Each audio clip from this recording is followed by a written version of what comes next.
तो गणेश से हम बात करने की कोशिश करेंगे। दिल्ली से इस वक्त हमारे साथ जुड़े पुनीता, लेकिन जो फैसला है उस पर विरोध जरूर सामने आ रहा है। बिल्कुल, देखिए लगातार विरोध हो रहा है और विरोध इस बात का क्योंकि अक्टूबर में देखिए दुर्गा पूजा की शुरुआत हो जाएगी और उससे पहले कल बैठक ममता बनर्जी ने की और उसके बाद ये फरमान सुनाया गया है कि जो भी थीम दुर्गा पंडाल को लेकर होगी उससे सबसे पहले पुलिस को बतानी होगी। और अब इसी फैसले को लेकर विरोध जो है हर तरफ से देखने को मिल रहा है। हिंदूवादी संगठन ने तो विरोध जताया ही और साथ ही साथ दुर्गा पूजा समिति की ओर से भी ये विरोध देखने को मिला और ये कहा गया कि आखिर पंडाल की जानकारी हम पुलिस को क्यों दे। हालांकि देखिए जब जब त्योहार सामने आता है ममता बनर्जी कुछ ऐसे फैसले सुनाती है जिसका विरोध देखने को मिलता है। और अब बात कांवड़ यात्रा की करते हैं। कांवड़ यात्रा में अलग अलग रंग देखने को मिल रहे हैं, लेकिन सबसे ज्यादा चर्चा हो रही है मेरठ के श्रवण कुमार की, जो अपने माता पिता को कांवड़ में बैठाकर 180 किलोमीटर की यात्रा कर रहे हैं। इस रिपोर्ट को देखिए।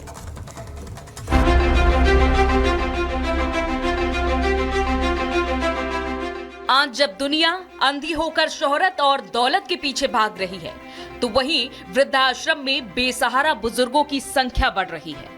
बच्चे अपने माँ बाप से अलग रहने लगे हैं। तो ऐसे ही कलयुग में एक श्रवण कुमार जब अपने माता पिता को पालकी में बिठाकर निकला तो हर चौक चौराहे पर लोग हौसला देखकर नमन करने लगे।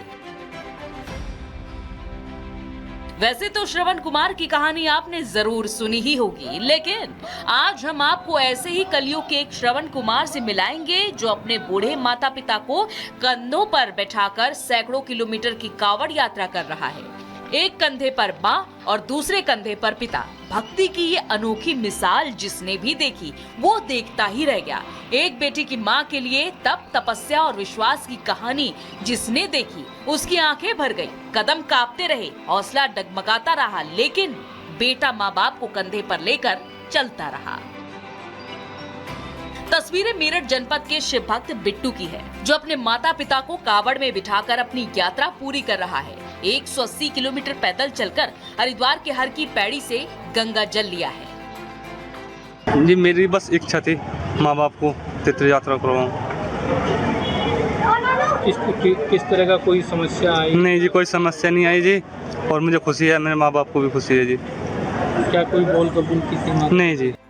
कलयुग में सतयुग का श्रवण कुमार मिलने से माँ बाप भी बेहद खुश हैं। दोनों की इच्छा है कि सबको ऐसा ही बेटा मिले जो श्रवण कुमार की तरह माता पिता की सेवा करे। बेटा हमें बढ़िया दिया, श्रवण कुमार दिया, और हमें तीर्थ करवा के लाया, हमें नहवा के लाया, घुमा के लाया, हमारी सेवा कर रहा।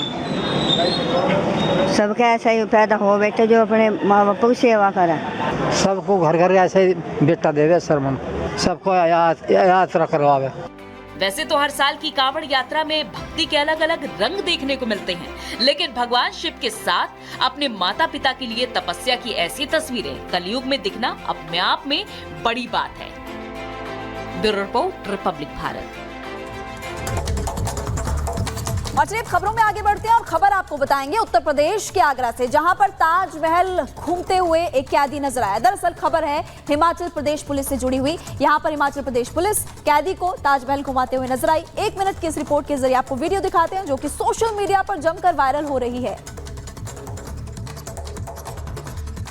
दुनिया के 7वें अजूबे को देखने की ख्वाहिश में हिमाचल प्रदेश की पुलिस और कैदी की साठगांठ हो गई है। साठगांठ ऐसी कि कैदी ठाठ से आगरा की सड़कों पर घूमता हुआ दिखाई दिया। दरअसल यूपी के आगरा में पेशी पर लाए कैदी को पुलिसकर्मी हथकड़ी लगाकर ताजमहल घुमाने पहुंच गए और वहां के लोगों ने वीडियो बनाकर पुलिसकर्मी और चोर की दोस्ती सोशल मीडिया पर वायरल कर दी। बाकायदा पुलिसकर्मी और कैदी ने टिकट खरीदा और ताजमहल देखने निकल पड़े। कैदी को हथकड़ी लगी थी, लेकिन पुलिसकर्मी उसे खुला छोड़कर चल रहे थे। कैदी खुद हथकड़ी की जंजीर हाथ में लपेटकर आराम से चल रहा था। हिमाचल पुलिस की ये कारगुजारी देखकर स्थानीय लोगों ने इसका वीडियो भी बनाना शुरू कर दिया और इस पर पुलिसकर्मी भड़क गया, मोबाइल छीनने का प्रयास करने लगा। हालांकि पुलिसकर्मी और कैदी के ताजमहल देखने की ख्वाहिश तो पूरी नहीं हो सकी, क्योंकि ताज सुरक्षा में तैनात पुलिसकर्मियों ने हथकड़ी के साथ कैदी को अंदर ले जाने से मना कर दिया।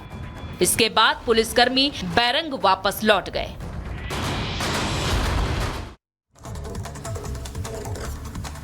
अगली खबर भी उत्तर प्रदेश से है। उत्तर प्रदेश पुलिस की बदमाशों के साथ मुठभेड़ हुई। इस मुठभेड़ में पुलिस ने नितेश उर्फ आपको बता दें कि रफ्तार यादव को धर दबोचा है। रफ्तार यादव जो लंबे समय से फरार चल रहा था और इस पर हत्या समेत कई मामले दर्ज हैं। यूपी के देवरिया में पुलिस और बदमाश के बीच मुठभेड़ हो गई। पुलिस ने बदमाश को पकड़ने के लिए चेकिंग अभियान चलाया क्योंकि पुलिस को जानकारी मिली थी कि आरोपी उसी रास्ते से गुजरने वाला है। पुलिस के मुताबिक रफ्तार गैंग का शातिर अपराधी गिरफ्तारी से बचने के लिए वहां से भागने की कोशिश कर रहा था। पुलिस ने जब पीछा किया तो उसने पुलिस के जवानों पर फायरिंग शुरू कर दी। जवाबी कार्रवाई में पुलिस ने गोलीबारी की, जिसकी वजह से आरोपी के पैर में गोली लग गई। इसके बाद पुलिस ने बदमाश को धर दबोचा। तो एक व्यक्ति बाइक से आता दिखाई दिया, जिसको रोका गया और रोका नहीं, इसने भागने का प्रयास किया। जब उसने पुलिस ने इसको और चीज़ किया तो इसने फायरिंग कर दी, जिसमें आत्मरक्षा पुलिस को भी फायरिंग करनी पड़ी, जिसके पैर में गोली लगी है। पुलिस के मुताबिक आरोपी के ऊपर 11 से ज्यादा मुकदमे दर्ज हैं। बताया गया कि आरोपी नियमों को ताक पर रखकर रील बनाकर उसे वायरल करता था। फिलहाल पुलिस ने आरोपी से पूछताछ शुरू कर दी है। Bureau report, republic Bharat.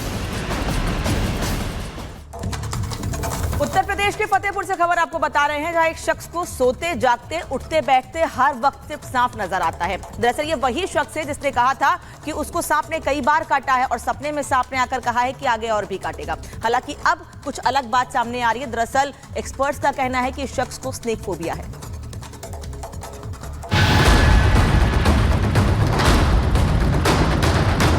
सपने में आया सांप, बंदे को सब कुछ बताया और फिर काट लिया। 1-2 बार नहीं, पूरे 8 बार। यानी सांप के सीरियल काटने की यह कहानी कोई सीरियल की स्टोरी नहीं, बल्कि हकीकत है। उस लड़के की बताई गई हकीकत जो इन दिनों खूब चर्चाओं में है। यह उत्तर प्रदेश के रहने वाले विकास द्विवेदी हैं। फिल्मों में जो नहीं होता, इनका दावा है कि वो इनके साथ हो रहा है। कहानी क्या है, कैसे आगे बढ़ रही है, कितनी हकीकत, कितना फसाना है, ये सब कुछ जानेंगे, समझेंगे और आपको भी समझाएंगे। लेकिन पहले विकास को सुनते हैं ताकि स्टोरी थोड़ी रिकैप हो जाए। सपने में यही आया है कि जब तीसरी बार सांप ने काटा था तब सपना आया था कि हम आपको 9 बार काटेंगे। तो 6 बार काट चुका है, 3 बार अभी और काटेगा। 9वीं बार में क्या दावा किया? 9वीं बार में यह दावा किया है कि जब काटेंगे तो आपको कोई दैवी शक्ति या डॉक्टर कोई भी कुछ भी नहीं बचा सकता, हम अपने साथ आपको ले जाएंगे। विकास की बातों में कितनी सच्चाई है पता नहीं, मगर ये दावा इतना रोचक है कि हर किसी को सोचने पर मजबूर कर दे रहा है। क्योंकि इस लड़के के मुताबिक सांप जैसे इनका अपॉइंटमेंट लेकर आता है और काट के चला जाता है, जैसे गिनती पूरी करनी हो। 7 बार पहले काटने का दावा हो चुका है। अस्पताल से लेकर मामला सीएमओ तक जा पहुंचा है और तभी 8वीं बार भी विकास ने सांप से काटने का दावा कर दिया। जब वो राजस्थान के मेहंदीपुर बालाजी में था, जहां सांप के डर से शरण लेने गया था और वहीं उसे सांप ने डस लिया। लेकिन बार बार ये होता कैसे है? 2 जून को पहली बार उसने अटैक किया, फिर सैटरडे को उसको लाइटरिंग में काटा। इसके बाद फिर सैटरडे आया तो उसकी मामी लेने आई, तो फिर उसने तैयार हो रहा था, वही 5:30 की टाइम था शाम को, तो कपड़े पहन रहा था तो रूम के अंदर उसको काटा। फिर चौथी बार फिर आके उसको नहीं मौसी के यहाँ भेज दिया। डॉक्टरों ने सलाह दिया कि इसको बाहर ले जाइए और किसी रिलेशन में रखो, शायद बचाव हो जाए इसका। तो वहाँ मौसी के यहाँ राधा नगर में रखा, तो वहाँ भी उसको शुक्र के दिन 10:30 बजे काटा उसको, हाँ 12:30 बजे काटा। विकास के घर वालों को लगता है कि कहीं 9वीं बार काटने वाला दावा सच ना हो जाए, क्योंकि बार बार सांप आता है और काट के चला जाता है। विकास का कहना तो यही है। उन्हें 3 बार सांप काटने के बाद एक सपना आया था। ये विकास कह रहे हैं कि सपने में सांप ने कहा कि वो 8 बार डसेगा और 9वीं बार उसकी मौत हो जाएगी, यानी विकास की। विकास के इस दावे को कुछ लोग सच मानते हैं तो कुछ लोग इसे सिरे से खारिज करते आए हैं। इसी की पड़ताल के लिए हम विकास के घर उत्तर प्रदेश के फतेहपुर जिले में पहुंचे। वहां क्या पता चला वो इस रिपोर्ट में आप समझिए। उत्तर प्रदेश के फतेहपुर में जहां हैरान कर देने वाला मामला सामने आया।